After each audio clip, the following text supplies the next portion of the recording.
Assalamualaikum warahmatullahi wabarakatuh. Alhamdulillah. Alhamdulillahilladzi hadana bi'abdihil mukhtari man da'ana ilaihi bil'izni wa qad nadana labbaika ya man dallana wa hadana. Allahumma salli wa sallim ala sayyidina Muhammadin nurika sari wa madadikal jari wa juma'na bihi fi kulli atwarina wa ala alihi wa sahbihi ya nur amma ba'd. Pemirsa yang dirahmati Allah Subhanahu wa taala, puji syukur kehadirat Allah Subhanahu wa taala senantiasa kita haturkan, senantiasa kita panjatkan, karena dengan rahmat Allah, kasih sayang Allah, hidayah, taufik serta inayahnya lah Allah Subhanahu wa taala masih memberikan kita perkenan hidup di alam dunia ini. Terutama kita masih diberi Tuhan nikmat hidup di bulan suci Ramadan. Tak terasa kita sudah berada di sepertiga akhir dari bulan Ramadan. Hari ini sudah masuk kepada hari yang ke-20 daripada bulan suci Ramadan. Itu berarti 10 hari lagi kita akan ditinggalkan bulan suci Ramadan, yang mana bulan yang Rasulullah sallallahu alaihi wasallam sangat menginginkan hidup di bulan Ramadan. Apalagi di akhir-akhir Ramadan diriwayatkan Rasulullah sallallahu alaihi wasallam senantiasa beriktikaf di masjid, tidak pulang ke rumah, semata-mata untuk menghambakan diri kepada Allah Subhanahu wa taala, menjadikan diri sebagai Abdullah, hamba Allah. Itulah makam yang tertinggi, makam ubudiyah, penghambaan diri kita kepada Sang Maha Pencipta. Mengenai daripada akhir daripada bulan Ramadan, 10 akhir ini Rasulullah sallallahu alaihi wasallam menganjurkan kepada kita umatnya supaya lebih bersemangat, lebih memperhatikan akhir-akhir daripada bulan Ramadan. Karena di akhir daripada bulan Ramadan ini Rasulullah mengatakan lebih diharapkan terjadinya Lailatul Qadar. Lebih-lebih lagi beliau mewanti-wanti kepada kita umatnya lebih memperhatikan malam-malam ganjil. Pada malam hari ini adalah malam ke-21 daripada bulan suci Ramadan. Itu berarti sudah malam pertama daripada malam ganjil di akhir bulan Ramadan.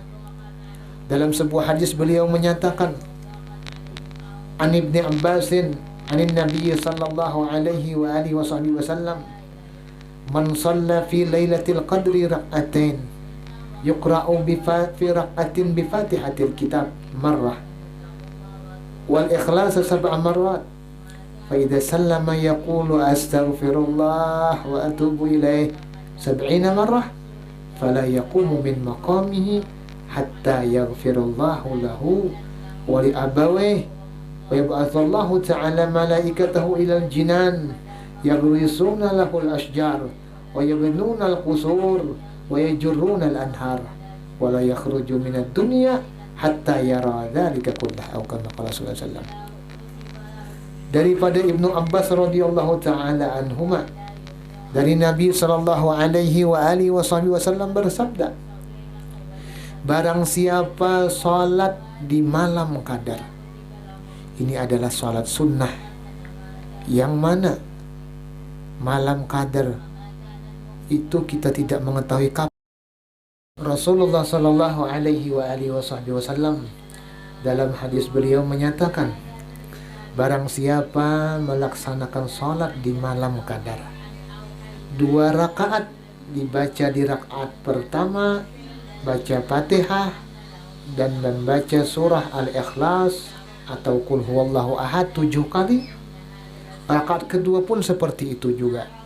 Setelah salam, maka dia membaca istighfar, astaghfirullah wa atubu ilaih, astaghfirullah wa atubu ilaih, astaghfirullah wa atubu ilaih, sampai 70 kali. Maka kata Rasulullah sallallahu alaihi wasallam, tiada berdiri ia dari tempat dia salat sehingga Allah ampuni dosa-dosanya dan dosa kedua orang tuanya. Dan Allah utus baginya para malaikat menuju sorga untuk menanamkan untuknya pohon-pohon di sorga, untuk membangunkan istana-istana untuknya di sorga, dan untuk mengalirkan di bawah istananya sungai-sungai. Dan dia tidak keluar dari dunia yang fana ini kecuali melihat sekalian itu. Amin ya rabbal alamin. Mudah-mudahan kita termasuk orang yang mengamalkan amalan ini, yang mana begitu besar faedahnya, begitu besar kelebihannya. Cuma apabila kita mengerjakan salat ini dengan niat salat sunnat, usalli sunnatan raka'ataini lillahi ta'ala, aku sembahyang sunat 2 rakaat karena Allah Ta'ala. Karena kita tidak tahu kapan Lailatul Qadar, jadi kita tidak perlu membuat kalimat usalli sunnatan Lailatul Qadri raka'ataini lillahi ta'ala, karena kita tidak tahu kapan itu Lailatul Qadar. Di antara kelebihan yang dikatakan oleh Rasulullah, yang disebutkan oleh Rasulullah, ialah dia tidak berdiri dari tempat duduknya sehingga Allah ampuni dosanya. Begitu pentingnya dosa itu diampuni, karena dosa itu adalah biang kerok, biangnya daripada segala kesialan hidup, penyebab daripada masalah, penyebab segala kesulitan dalam kehidupan kita. Itu tiada lain adalah dosa. Pada ketika dosa-dosa kita dihapuskan Allah, maka keadaan kita insya Allah berangsur-angsur menjadi mudah. Keadaan kita menjadi lebih baik. Keadaan kita menjadi lebih tenang, lebih enak. Karena dosa itu penyebab-penyebab masalah. Kita perhatikan orang-orang saleh, bukan berarti mereka tidak memiliki dosa, tetapi pada ketika mereka mengerjakan dosa, mereka cepat meminta ampun kepada Allah Subhanahu wa ta'ala. Dosa itu tidak sempat membuat hati mereka berkarat. Adapun kita kemungkinan besar dosa itu sudah membuat hati kita berkarat. Kalla bal rana ala qulubihim ma kanu yaksibun. Sekali-kali tidak, bahkan rana berkarat atas hati mereka sebab pekerjaan yang dikerjakan. Jadi pekerjaan-pekerjaan kita di dunia ini membawa dampak kepada keadaan kita di akhirat. Kalau pekerjaan kita baik, nanti kita akan bahagia di negeri akhirat. Tapi na'udzubillah, kalau pekerjaan kita maksiat, dosa, dan kita tidak bertaubat kepada Allah, tidak minta ampun kepada Allah, dan dosa itu kita bawa mati, na'udzubillah, itu akan menyebabkan kita sengsara di alam kubur, sengsara di nerakanya Allah, na'udzubillah, tsumma na'udzubillah. Kemudian di antara kelebihannya lagi, salat ini menyebabkan Allah ampuni dosa kedua orang tuanya.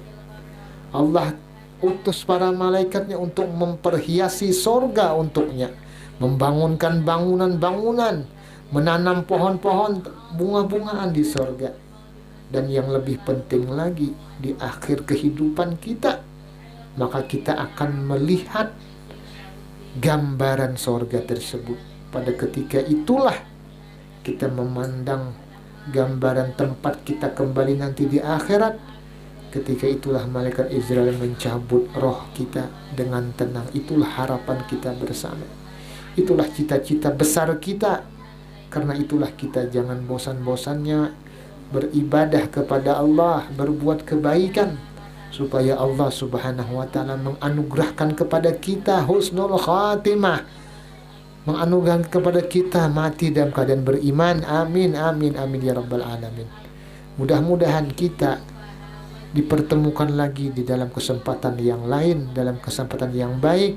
Mudah-mudahan Allah Subhanahu wa taala senantiasa mencurahkan rahmatnya kepada kita, kasih sayangnya kepada kita, dan mudah-mudahan orang-orang yang berbuat baik kepada kita, kita doakan semoga mereka dapat curahan rahmat Allah, semoga mereka diampuni dosa, semoga mereka diberi Allah Subhanahu wa taala nikmat terbesar juga, yaitu husnul khatimah.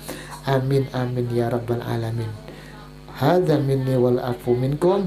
Wassalamu alaikum warahmatullahi wabarakatuh.